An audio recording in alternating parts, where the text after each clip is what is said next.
Sheikh anasema akituambia sisi, wa idha sallaita ma'a al-imam, sikilizeni nyinyi waislamu mnaoswali tarawih misikitini. Sheikh yasema wa idha sallaita ma'a al-imami, na pindi utakaposwali wewe pamoja na imam. Tuzungumzia swala ya tarawih, qiyamul layl. Wa idha sallaita ma'a al-imami, na pindi utakaposwali wewe pamoja na imamu, fala tansarif hatta yansarifa al-imamu, na usiondoke wewe hatta yansarifa al-imamu, mpaka amalize imamu, mpaka aondoke imamu wako.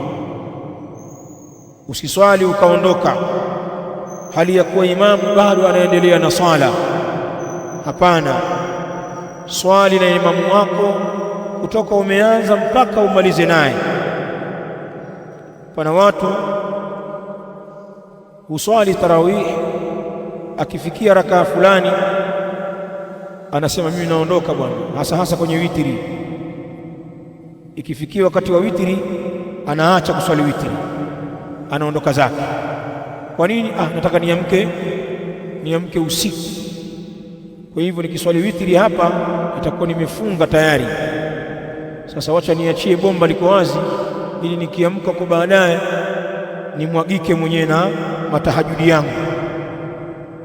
Kumbe hajui kwamba lau angeliswali pamoja na imamu mpaka mwisho, hicho ambacho anakitafuta usiku mwingi angekipata mapema. Ndio shaka anatuambia wa idha sallaita ma'a al-imam, na pindi utakaposwali wewe pamoja na imamu, fala tansarif, usiondoke hatta yansarifa al-imamu, mpaka aondoke imamu, mpaka amalize imamu swala yake. Lihadithi Abi Dharr radhiyallahu anhu, wa hadithi Abi Dharr radhiyallahu anhu Jundub ibn Junada radhiyallahu ta'ala anhu. Abu Dharr anasimulia, anasema inna ar-rajula idha salla ma'a al-imami hatta yansarifa husiba lahu qiyamu laylatin. Rawahu Abu Dawud wa Tirmidhi wa an-Nasa'i. Abu Dharr radhiyallahu ta'ala anhu anasema, na riwaya hii lahu hukmu ar-raf'u, kwa sababu zimekuja riwaya marfu'a kupitia masahaba wengine. Kwa hiyo maneno haya hukumu yake yananyanyuliwa kwa nani? Kwa Mtume sallallahu alaihi wasallam. Inna ar-rajula, hakika mtu, idha salla ma'a al-imami, pindi anaposwali pamoja na imamu, hatta yansarifa, mpaka akamaliza imamu, ukabakia katika swala mpaka imamu akamaliza tarawih yote, husiba lahu qiyamu laylatin, uhisabiwa kwake yeye kisimamo cha usiku mmoja. Husiba lahu qiyamu laylatin, uhesabiwa kwake yeye kisimamo cha usiku mmoja, yani kama vile umesimama usiku mzima. Na pengine muda mliotumia kuswali wewe na imamu wako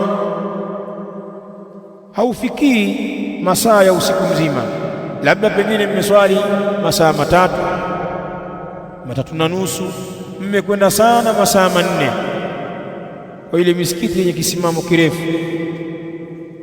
Sasa ukimaliza na imamu wako, hata kama mmetumia muda mfupi,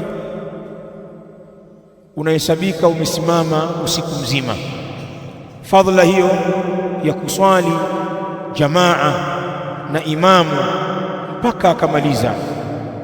Kwa hivyo wale wenye kuacha, inapofika rakaa ya 8 anaondoka, au baadhi ya misikiti rakaa ya 20 anaondoka, anasema kwamba atakwenda kuswali usiku. Fursa hiyo unayo ukiendelea kuswali pamoja na imamu wako pasi na kumwacha